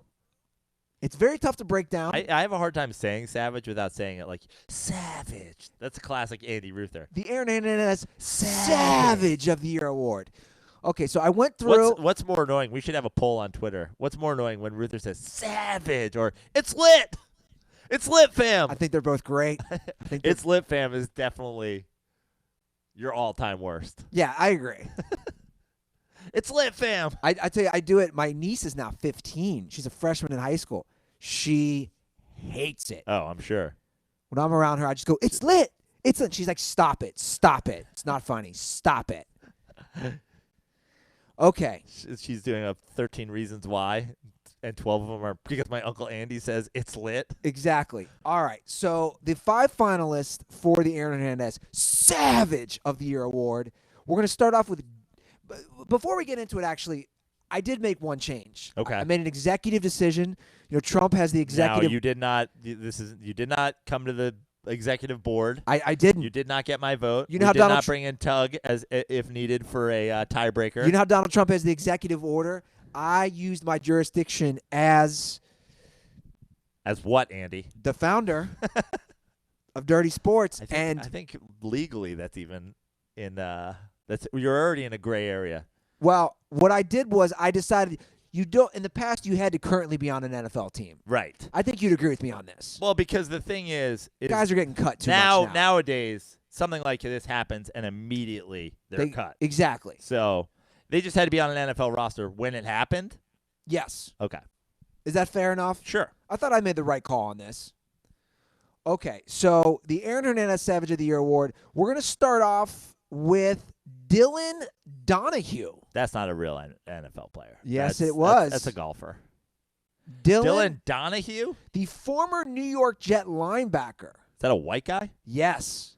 I would certainly hope so. Can you imagine if a black guy somehow had the last name Donahue and then named his kid Dylan? By the way, we Sounds like a folk singer. I wanted to show we are in the past all the Aaron Hernandez Savage of the Year awards nominees have been black, and I figured we do not display racism like Barry McCockiner. We were trying to end racism. Yes. So I figured we had to add some white guys to the mix, and we didn't. I didn't just add them just because they're white.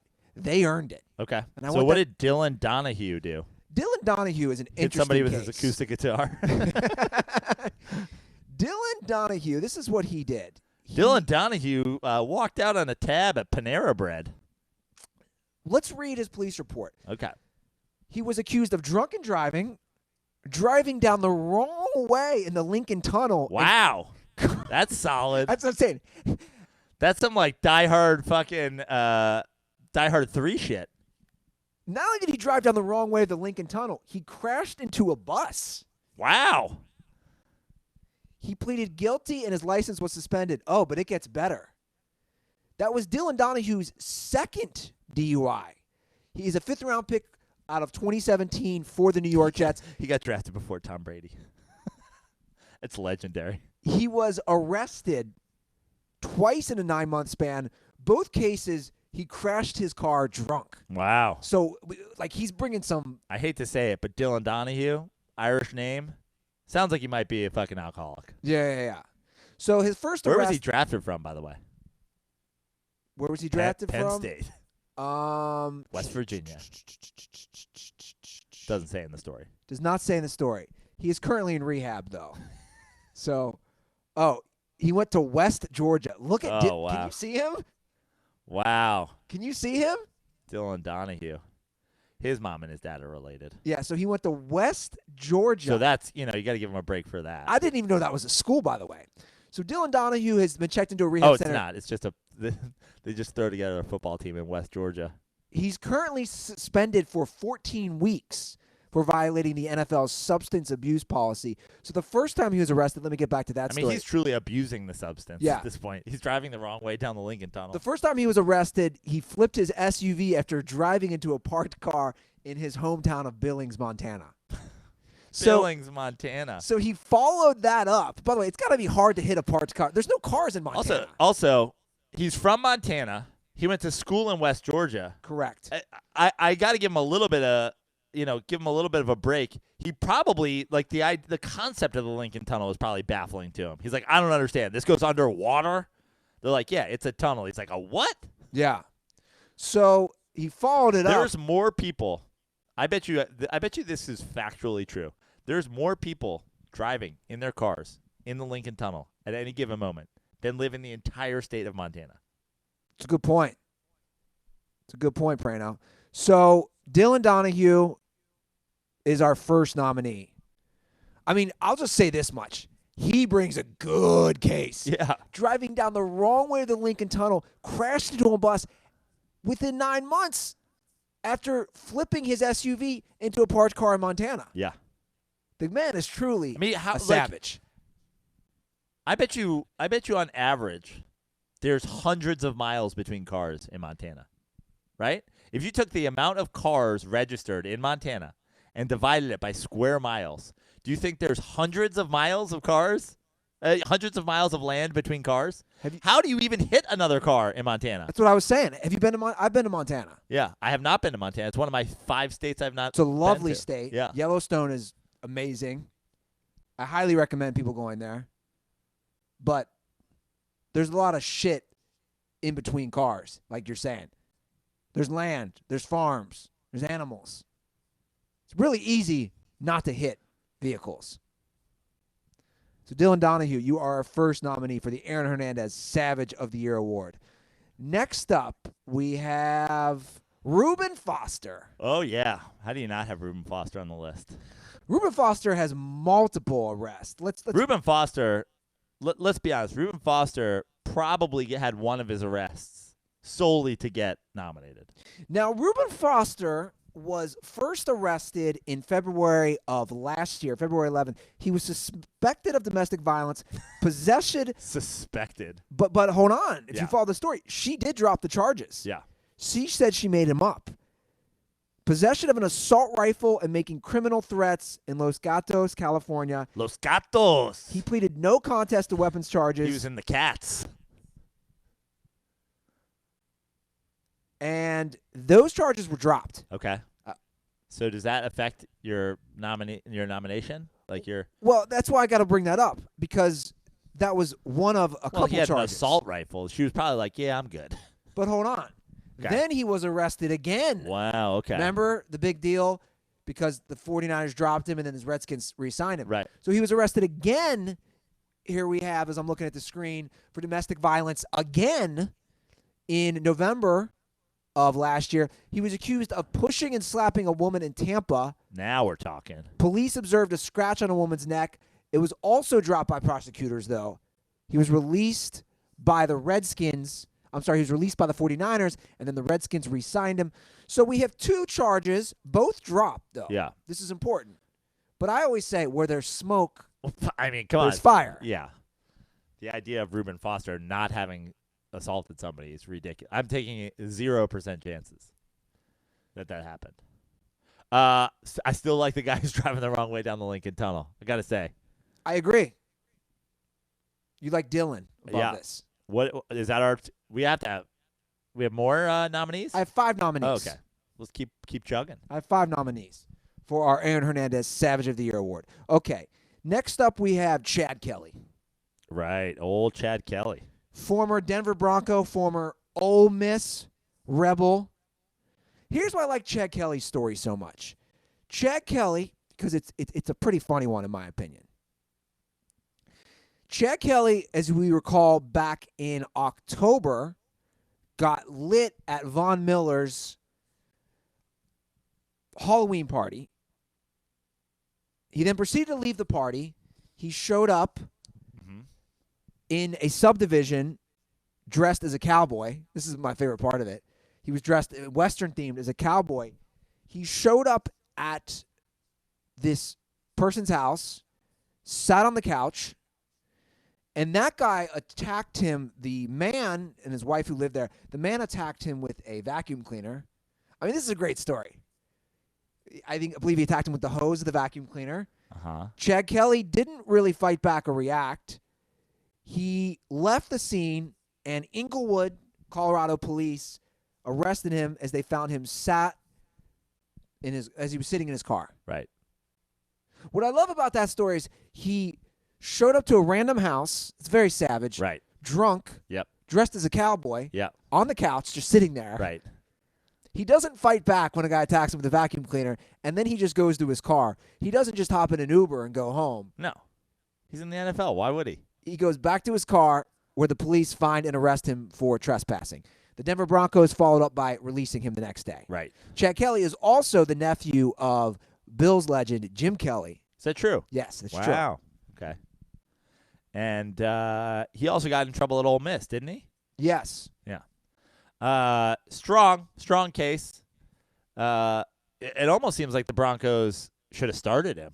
Like, after that, he's like, a guy attacks you with a vacuum, didn't care. He can handle the pocket pressure.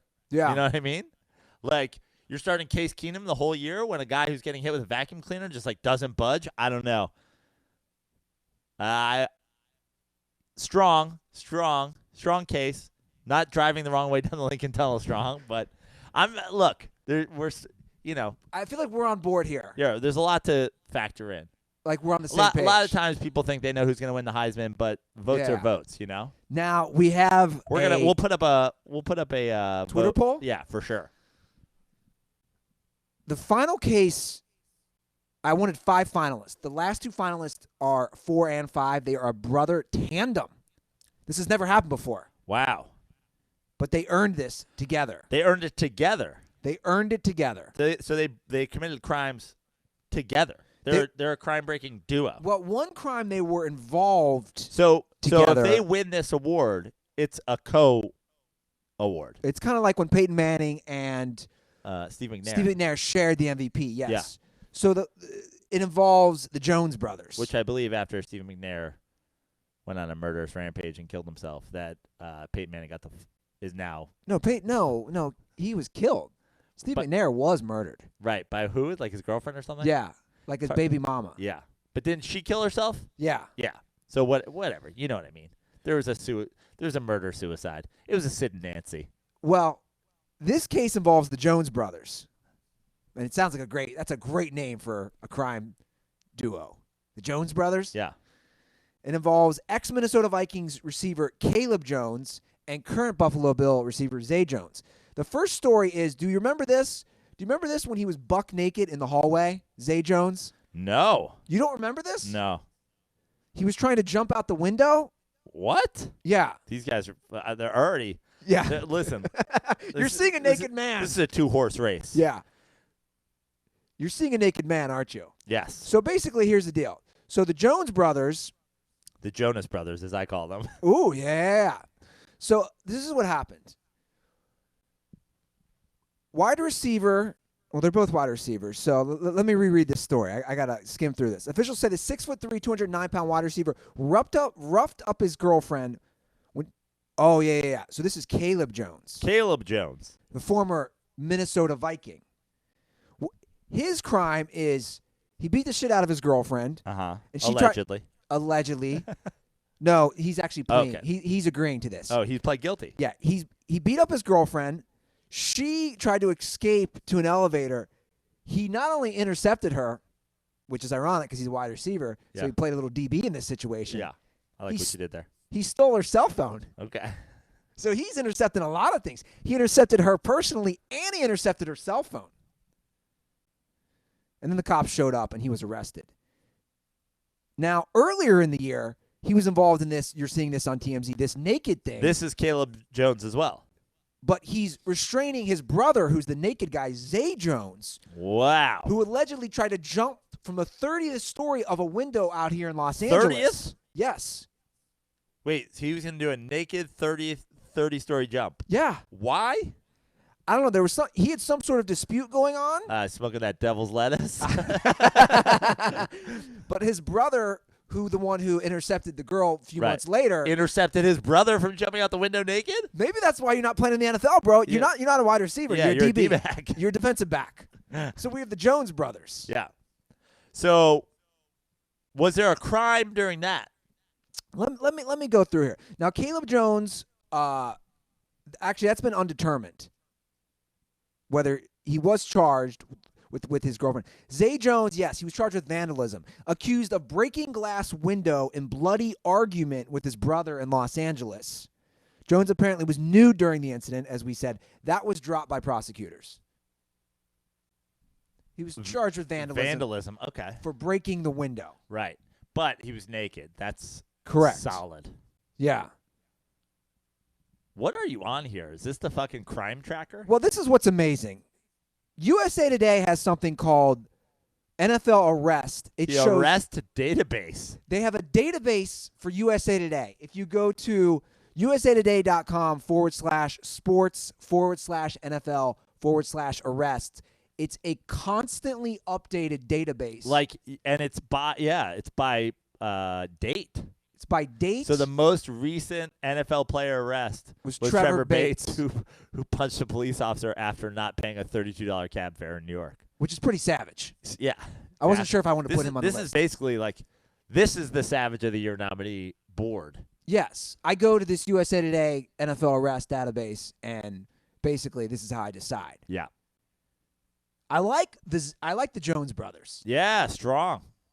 I like anything involving nudity, somebody trying to jump off a 30th. I am surprised Michael Kendricks didn't make the list as, a white-collar criminal. Okay. I debated that. In the Financial Savage of the Year award. And I can also see everyone screaming, what about Kareem Hunt? Guys, he was never arrested. Right. Now we can put him on this list, but I skimmed through this database. There is no actual arrest. Kareem Hunt kicked a girl. We've all seen the video. We've seen a few other videos of him losing his mind in nightclubs. It's like a mixtape.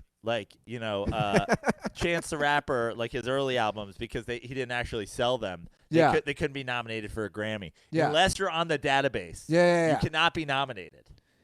Do you agree with how I'm doing this? Yes, I'm fine with it. I mean, if you haven't been arrested. Let's also take into consideration the fact that we're discussing the rules and regulations for being a nominee for the Memorial Aaron Hernandez Savage of the Year, it's all nonsense. Yes. So it's ridiculous. don't go too crazy over It's ridiculous.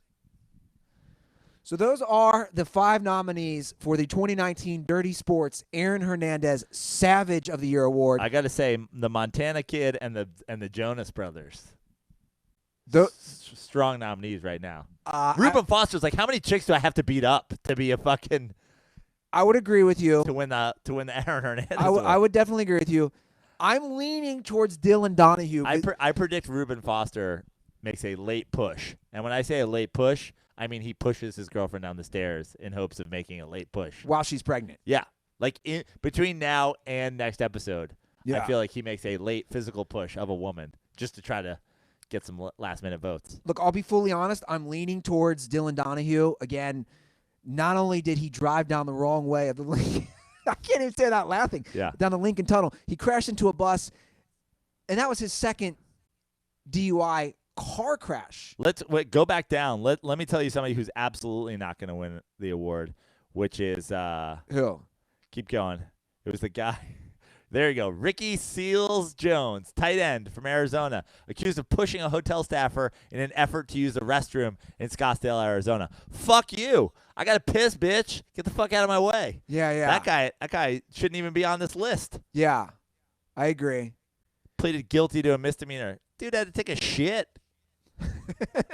What kind of fucking hotel staffer doesn't let NFL tight ends take a fucking hot steamer? How do you think this all came? I got a shit. She's like, get the fuck out of here. I'd have thrown her out a goddamn window. How do you think this came about, this database? Do you think someone at USA Today was like, there's so many arrests in the NFL, what if we had an aggregate site where everybody could look when an NFL player got arrested and we updated on the spot? Seems like probably the only way it came about. Like, how did this come out? How did this happen? You know what I was hoping, though, last night? I was hoping in real time as I was perusing this. Somebody got added to the list? Yeah, like somebody got added to the list. Somebody just got arrested. What do you think the chances are that somebody gets added to the list before next episode? No one's been arrested since the 26th of January. That's a week ago. Yeah, it's a week ago. Yeah. Somebody could get added. Okay, so those are our 2019 Aaron Hernandez Savage of the Year Award finalists. Joe, that's the show. Great. Should we should probably do a Woj check, right? You do a Woj check, and I want to announce something too. Guys, I forgot to say Orlando is trading for Markelle Fultz and his fucking Mickey Mouse jump shot. The Grizzlies are keeping Mike Conley. Okay. I don't know why they're doing that. The Lakers have traded Beasley and Zubac to the Clippers for Muscala. Muscala will be a chance to sign a player in the buyout. So they did a 2-for-1 deal to open a roster spot, and here is basically a 180 on my if you give LeBron any NBA All-Star, he's going to the West Finals or at least losing to the Warriors. The Lakers plan to evaluate the full buyout market once it takes shape, but Carmelo Anthony is expected to be among the considerations too, league sources tell ESPN. If Carmelo Anthony joins the Lakers will not make the NBA playoffs. You heard it here first. And if they do, they'll lose in the first round because Carmelo Anthony is the fucking devil. Well, Joe, it was good having Barry on.